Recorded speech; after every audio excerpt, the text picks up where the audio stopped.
Oh, for the love of Christ. Oh my goodness, what a mess. Okay, chicken satay. Hi everyone, my name is Joshua. I am not a chef. I have no culinary background, but I've been cooking ever since I was tall enough to reach the top of the stove standing on a chair. I like to think that I'm pretty good at it, particularly when it comes to making things quick and simple and without a lot of screwing around. Chicken satay is a traditional recipe. Things like bolognese, they are a cultural thing, they're very important to a lot of people. This is satay inspired, satay related, a nuance of satay. Please don't yell at me about how inauthentic this actually is. I have made the authentic version or a variation of that many times. It's not the easiest thing to do if you just want to bang something out in half an hour or so. So let's get started.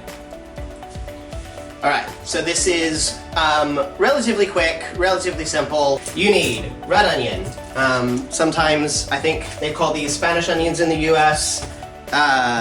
I don't live in the US anymore, so I've been living in Australia long enough that I forget the words for things. And you will undoubtedly let me know in the comments. Some chili, we will talk about chili as we go. Mushrooms, some ginger, some garlic, coconut milk, soy sauce, curry powder, peanut butter, some basmati rice, jasmine will be fine in a pinch, some sesame oil, chicken thighs, and spinach. First thing we're gonna do, whack the oven up to the very highest it goes. Mise en place, which is a fancy French word for get yourself organized. A little bowl set aside for all of the scraps and garbage and everything that you're not going to want to deal with. I think I learned this trick from some sort of celebrity TV chef, but it's a good one, it's worth it, and I recommend it. Finely dice the red onion.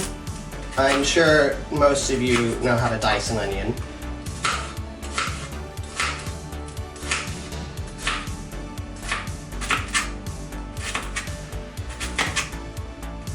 Onion diced. Lovely. Clean as you go, it will make your life easier, I promise. Ginger, we're gonna grate this, and we're gonna grate the garlic.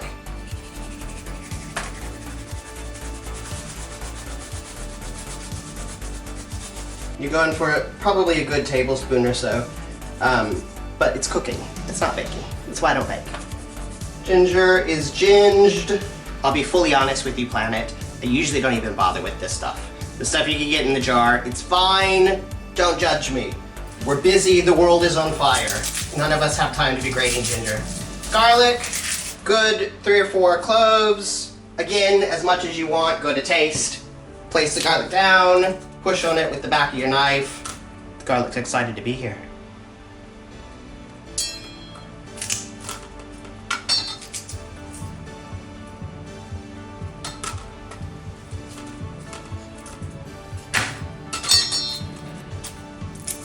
Great, same way you did with the ginger.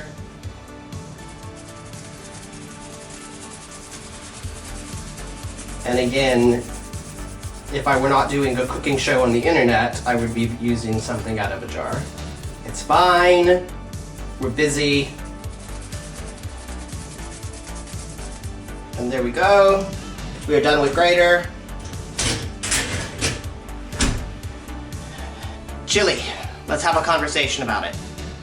White people, your ancestors invaded countries for this stuff. The least you can do is learn how to use it. The only way you build tolerance is to actually eat it. Again, I think I learned this from a TV chef. Just take a pair of kitchen scissors. I'm using 2 chilies because I like spicy and I can handle spicy. Go to your own taste level, but don't skip it.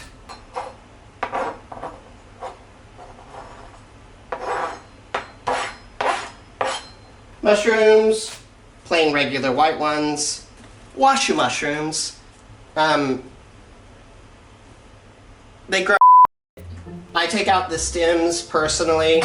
The stems are a bit woodier. They have a slightly harder texture. They don't cook down at quite the same rate as the cap does. It's just a personal thing. Wash the yucky bits off.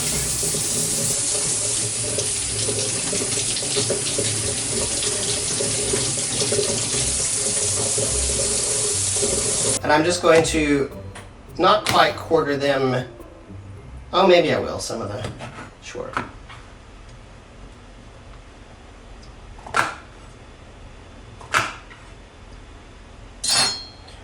Then we get this stuff out of the way, and we are actually nearly finished with all of the prep work.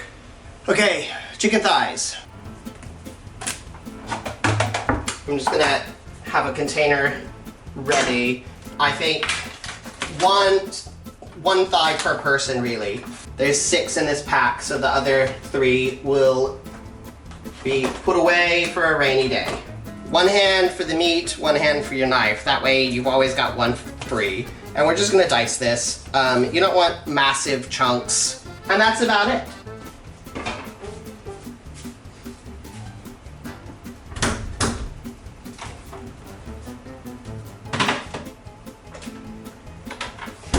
Always wash your hands after handling raw meat.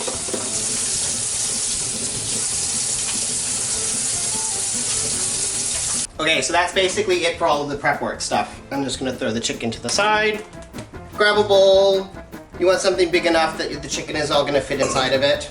So into the bowl, you want the chili, the garlic, the ginger,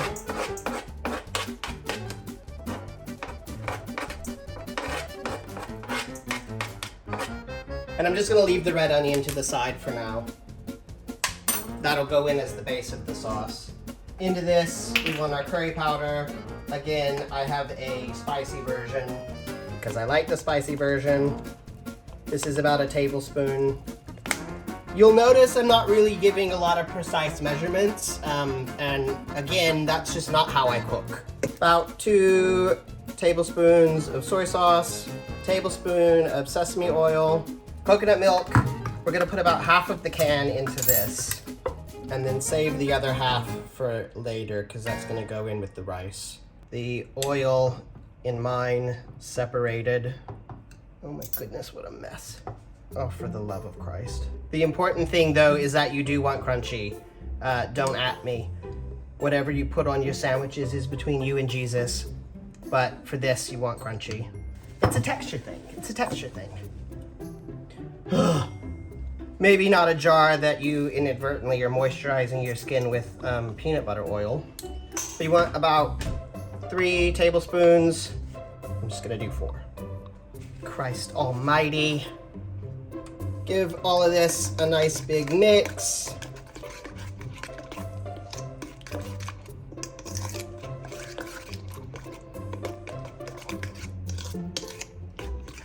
The salt's good.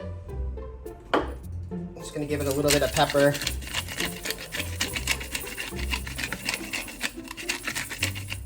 There's no sugar in the peanut butter brand that I've got, so I'm just gonna add a little bit of white sugar, caster sugar.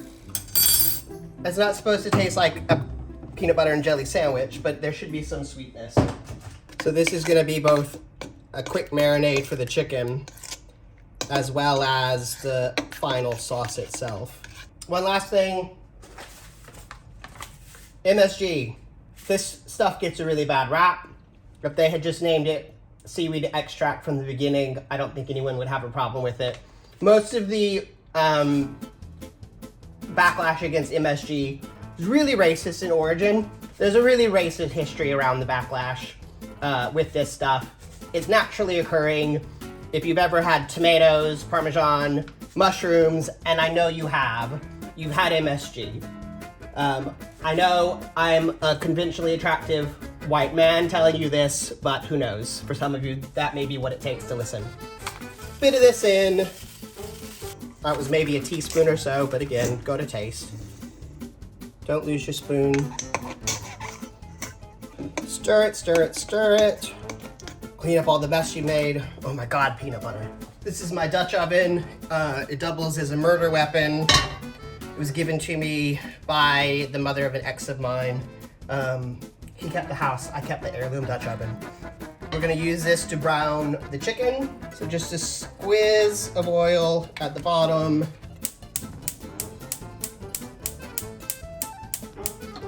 Kind of medium heat.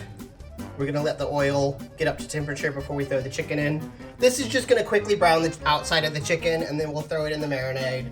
Marinade, I use the term loosely since it's not really sitting in it for very long.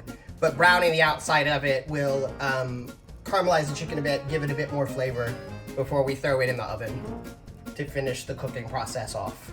Chicken.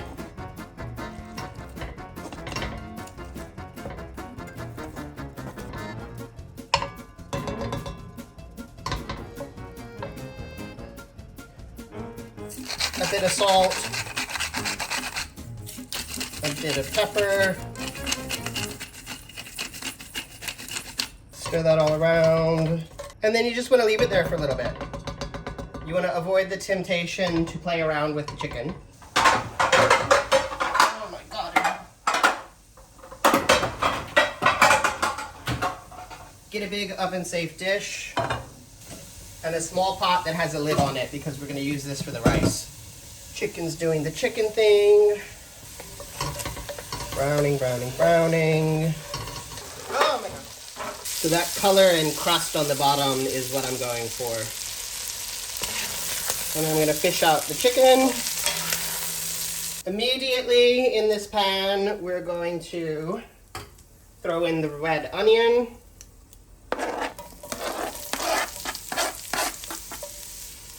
Spread that around, let that start to cook.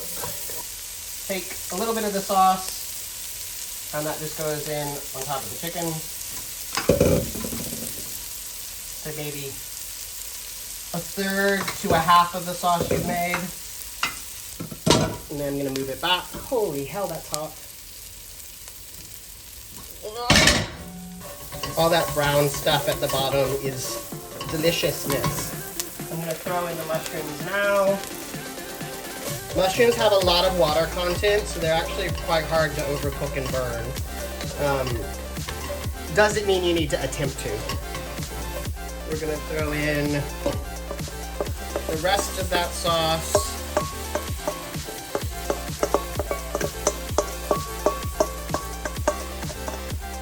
Get into the bottom, scrape up the bits at the very bottom. This is deglazing, although I don't know if it's deglazing if it's not with a wine or a stock.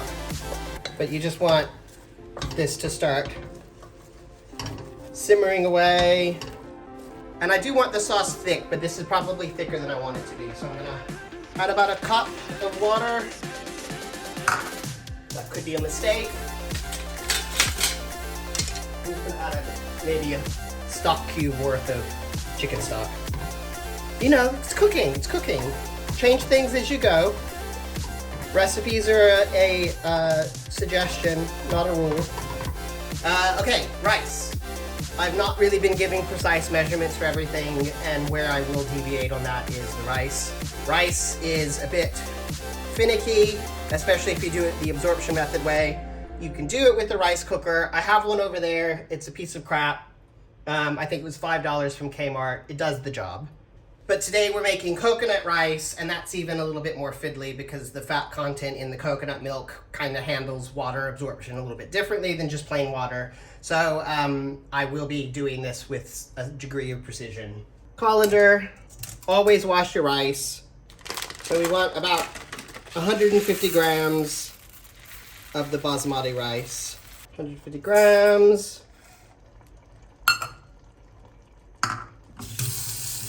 Washy, washy, washy, washy, washy.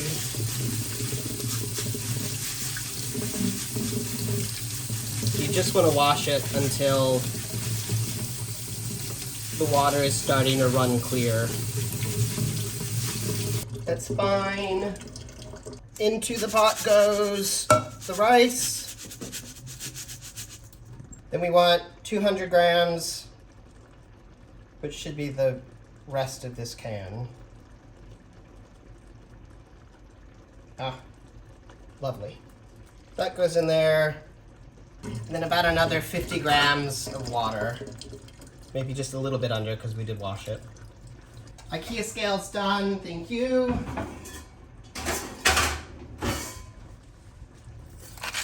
Salt, pepper, just give all of that a little shake in the pan so everything gets nice and coated. I'm gonna put that on the stove. This goes on high heat initially. And you can see the sauce is already starting to reduce and thicken up, which is exactly what we want. I've just discovered the sound stopped recording at some point throughout all of this process. Don't know when. We'll find that out at some point. So that's fun.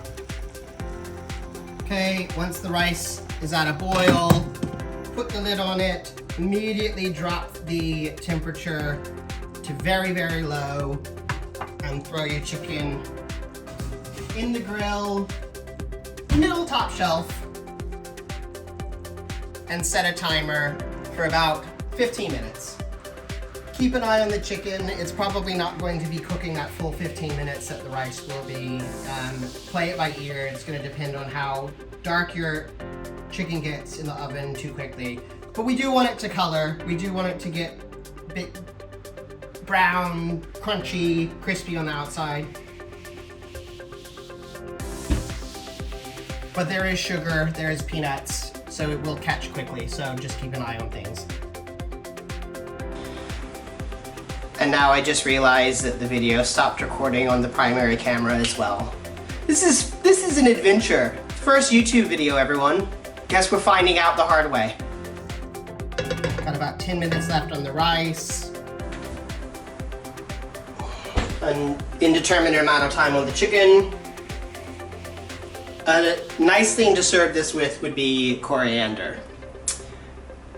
Grocery delivery people did not deliver coriander. They gave me parsley instead. I would not recommend that. So I'm doing next best thing, which will be some chopped spring onions. Give them a rinse.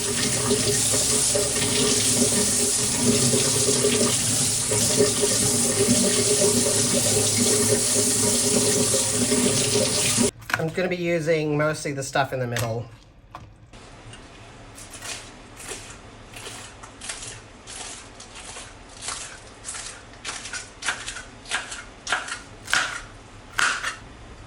Set that to the side. Clean as you go, clean as you go, clean as you go. I know we lack the technology for you to smell what the apartment smells like right now, but I really wish you could. 55 seconds left on the rice. Rice is done. Turn the heat off. Set the pan to the side, but don't open the lid yet. We want to let that rice sit for about 5 minutes or so. We've got spinach. This is about 100 grams. This is going to go into the coconut rice. Spinach.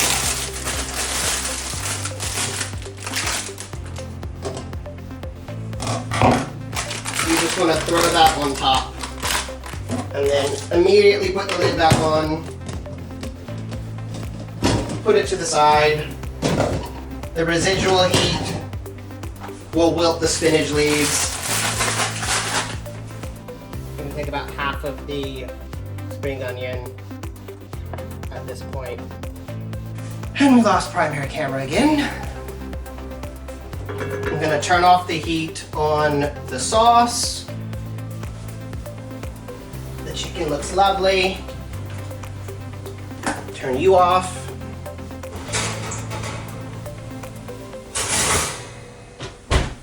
So this all goes in, every little bit of it.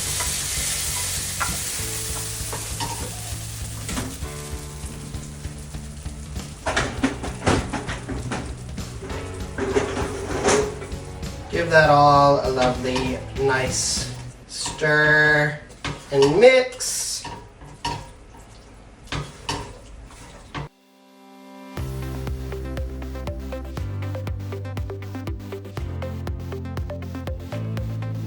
Now I got the rice, and And that just all needs to have a little stir.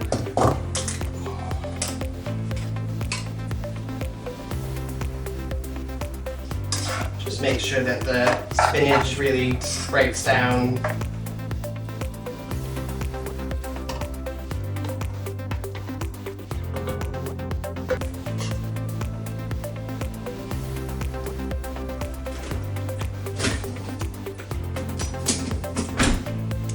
I'm just gonna add tiniest bit more sugar just to round out the chili and the salt.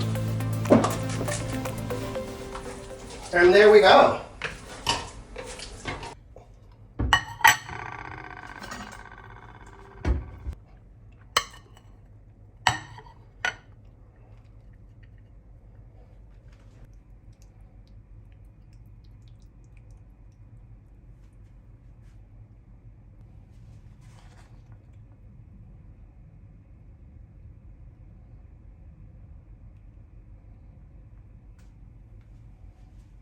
You can fly higher than the sky, shine brighter than the stars. You can live all you ever wanted. Well, there we are. We've had multiple technological failures throughout this little experiment. Thank you for joining me on this journey. It is an experiment. We will figure things out for next time. The primary camera's battery has run out, and I stupidly did not have any backup batteries charged either. Genius. Please like, subscribe, click the bell for notifications, all the thing real YouTubers say. I'm a Scorpio. The likelihood of me ever doing this again is very contingent on people actually paying attention to it. So if you enjoyed it, if you had fun, if you learned something, leave a comment, let me know, and thanks.